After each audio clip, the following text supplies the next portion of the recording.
여러분, 요즘이요, 집값이 뭐 많이 떨어지는 곳은요, 3억, 5억에 내놨는데도 집을 안 산다고 합니다. 또 간망세로 완전히 돌아선 거죠. 이게 강남 재건축만 그런 게 아니고요. 강남 재건축에서 강남으로 늘어나더니요, 이제는 강북으로 가더니 수도권까지도 점점 확산돼 가는 그런 추세예요. 심지어는 인천이나 요즘 많이 핫한 지역까지도 이게 상승률이 뚝 떨어지는 그런 결과가 지금 나오고 있습니다. 이런 걸 보면서 야, 2008년처럼 집값이 폭락하는 것 아니냐 하는 예측들도 간간히 지금 나오고 있어요. 돈을 엄청 많이 풀잖아. 유동성이 넘치잖아, 시장에. 그죠? 이 돈 풀기 전만 하더라도 시장에 1100조가 있다고 했습니다. 거기다가 1억 이상 고액연봉자까지 합치면 적어도 시장에 돈이 2000조는 있다고 그랬어요. 돈이 많으니까 돈은 어딘가 투자를 해야 되거든요. 근데 투자할 데가 없어. 주식시장에 투자를 해? 쉽지 않아. 예. 그렇다고 뭐 채권 잘 몰라. 검투자 잘 몰라.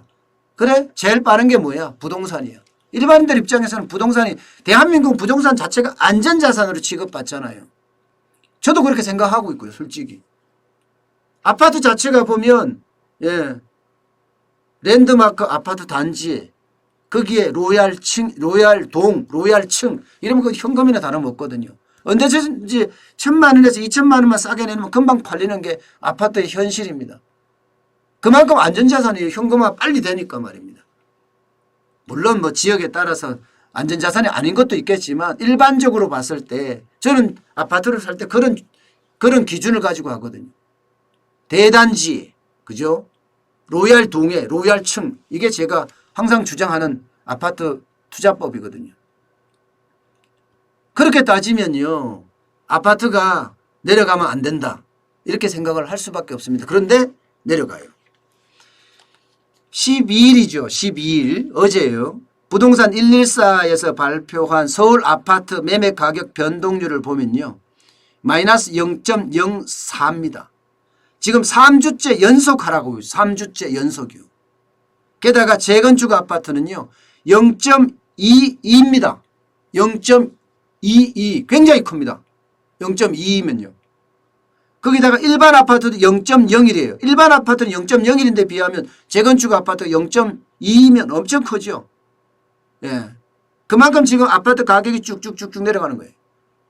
제가 있는 이 송파구 같은 경우는 0.24고요. 강남구 0.16, 강동구가 0.03, 동작구가 0.03 마이너스입니다. 전부. 용산이 0.03, 서초도 0.02, 강남이 낙폭이 큽니다. 예. 단독주택도 떨어지고 있어요. 단독주택도. 서울 집값이 하락세가 뚜렷하니까 단독주택도 39주 만에 0.02 하락했습니다. 예. 이번 주에는 0.04까지 하락폭을 더 키웠습니다. 여러분 어떻게 생각하세요? 지금 재건축을 중심으로 해서 분명히 떨어진 건 분명하죠. 그죠? 그리고 강남 집값은 떨어지는 것도 분명하고요. 예. 그러면서 노도강이라고 하는 그 지역들도 계속 떨어지고 있어요. 노도강. 강북이 있거든요. 예. 노원구, 도봉구. 그죠? 그쪽이죠. 예. 거기도 지금 떨어지고 있습니다. 광진구인가요? 예.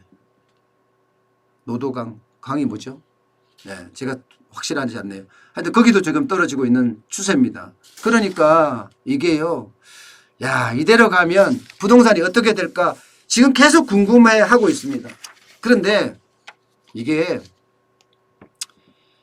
매수 심리를 보면 앞으로 어떻게 될 건가 좀 짐작할 수가 있거든요. 현재까지는 지금 떨어지고 있는데 매수 심리가 어떨까.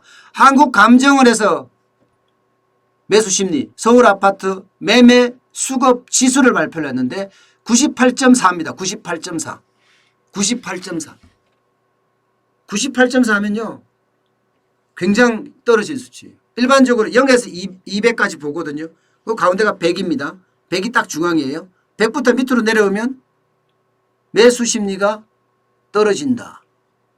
다시 말해서 98.4면요. 거의 공급이 더 많다 이렇게 보이면 됩니다. 공급이 더 많으면 어떻게 됩니까? 가격은 떨어집니다. 가격은 이제 아직까지는 매매 수급 지수예요. 매수 심리를 나타낼 수 있는 지수니까 이게 뭐 반드시 완전히 떨어진다 그렇게는 못 봅니다. 그렇지만 작년 12월 16일 부동산 대책을 발표를 할 때 얼마였습니다. 120.3이에요. 120.3. 120.3이 98.4로 떨어졌어요. 98.4로. 그러면 이게 급냉 맞죠? 예. 그리고 공급이 더 많아진다는 것도 맞죠. 여기다가 말입니다. 강남 4구.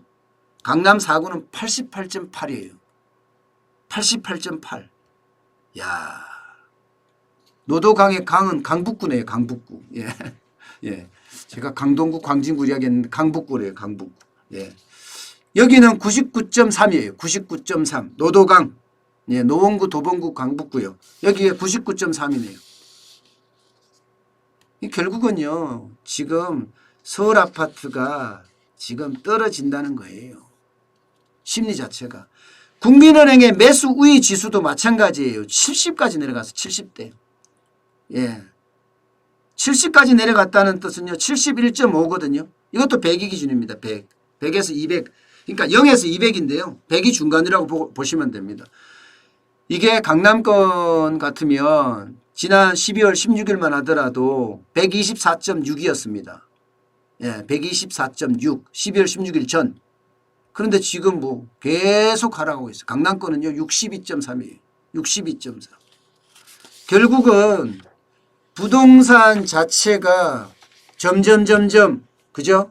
거래 절벽이 일어나고 관망세로 돌아선 사람이 많아지고 있다 이렇게 볼 수가 있습니다. 실제 거래도요. 작년 10월에 11,521건이에요. 거래 자체가. 그런데 이게 10,000건 이래로 뚝 떨어져 갖고 지금 8,000건대입니다. 8,000건대. 예, 8,000건대. 이러면요. 떨어질 가능성이 굉장히 많거든요. 우리가 금융위기 때도 떨어졌고요. 또 IMF 외환위기 때도 떨어졌습니다. 외환위기 때는 전국적으로 12.4% 정도 떨어졌다고 이야기가 나오고요. 12.4%면요. 이게 전국이에요. 전국. 서울은요. 많이 떨어진 데는 반토막은 우스웠어요. 반토막은. 저도 그때 집을 샀거든요. 1998년 8월에 전 집을 샀는데 한창 외환위기가 한창 때죠. 예. 그만큼 그때 집값이 뚝뚝 떨어졌거든요. 그리고요. 그 금융위기 때는요. 이게 바로 안 떨어지고요. 5년에 걸쳐서 조금씩 이렇게 떨어졌어요. 5년에 걸쳐서요. 그때도 뭐 집값은 많이 떨어진 거죠. 근데 이게 코로나 위기가 얼마나 떨어질 건가 솔직히 집값은 아무도 모르지만 시중에 돈을 많이 풀어놨으니까 그러나 떨어지는 것은 분명할 거다. 이렇게 예측을 하고 있습니다. 예. 저도 심리적으로 지금 돈을 많이 풀어서 통화량은 굉장히 증가했지만 집값은 떨어질 수밖에 없는 구조로 간다. 예. 코로나19가 장기로 가면 갈수록 집값은 떨어진다. 저는 그렇게 봅니다. 실물 경제가 깨졌는데 예, 실물 경제가 깨졌는데 그러면서 많은 사람들이 집을 내놓을 수밖에 없는 구조가 되는데 그러면 공급이 자꾸 많아지게 되면 어떻게 돼요? 공급이 많아지게 되면요. 집값이 빠지거든요. 집값이 빠지면 돈 있는 사람들도 더 빠지겠지 하고 기다리는 거예요. 더 빠지겠지 하고. 그러면서 집값이 뚝뚝 떨어지게 되는 겁니다. 네. 하여튼 계속 뭐 집값이 떨어진다고 이야기를 하니까 조금 마음이 조금 그래요. 예.